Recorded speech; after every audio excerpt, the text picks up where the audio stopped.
Richard Southern from 680 News joins us for business. And let's start with these blockades, Richard.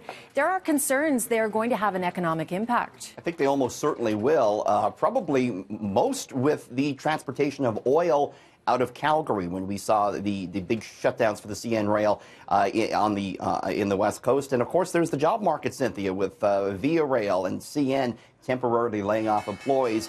You can be sure we're going to see the economic effects show up in the numbers when they come out in the coming months. Absolutely. We saw big sell-off, meantime, on Wall Street today, Cynthia. It certainly, of course, had nothing to do with the blockades. Had everything to do, though, with the coronavirus. Another hit, right, after yesterday's massive sell-off. Dow was down 1,000 points yesterday, Cynthia. Down another 879 today.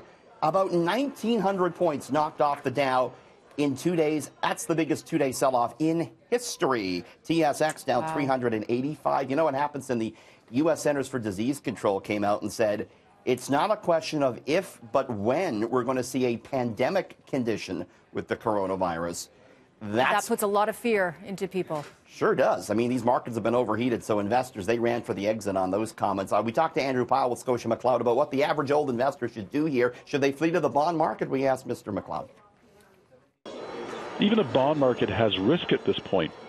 I think it really comes down to where were investors positioned coming into the onslaught of these new revelations around the virus. If people were underweight equities, if they'd already pulled back in anticipation, this might present a great buying opportunity. But I think you're going to have a lot of investors that have been chasing this market for a while, saw those record highs last week, and unfortunately probably kept buying. Those are the people now that really have to look at this situation a lot more seriously.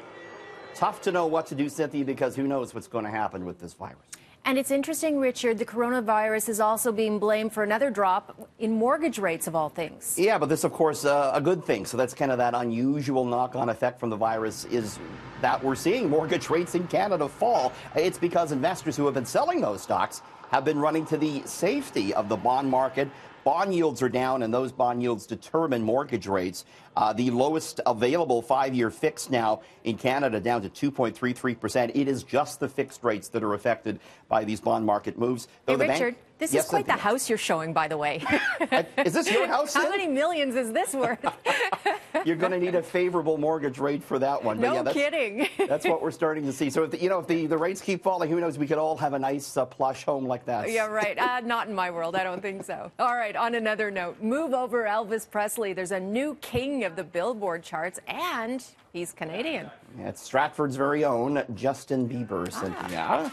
Now the youngest solo artist to release 7 consecutive #1 albums, breaking a 60-year-old record held by Mr. Elvis Presley.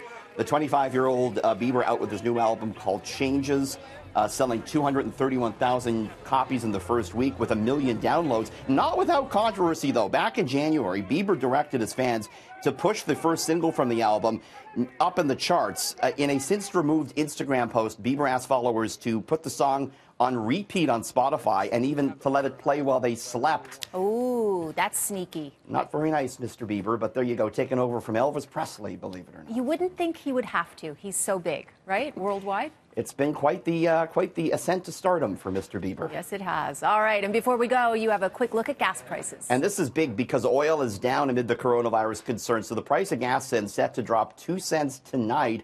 And the trend calls for another 3-cent drop on top of that on Thursday. So hold off on your fill-up if you can. We're back just after 6:30. Cynthia looking at some fun stories, including it's Pancake Tuesday, and we're checking with a chef about how to best cook up some pancakes. All right, then. Thank you very much, Richard. Thanks.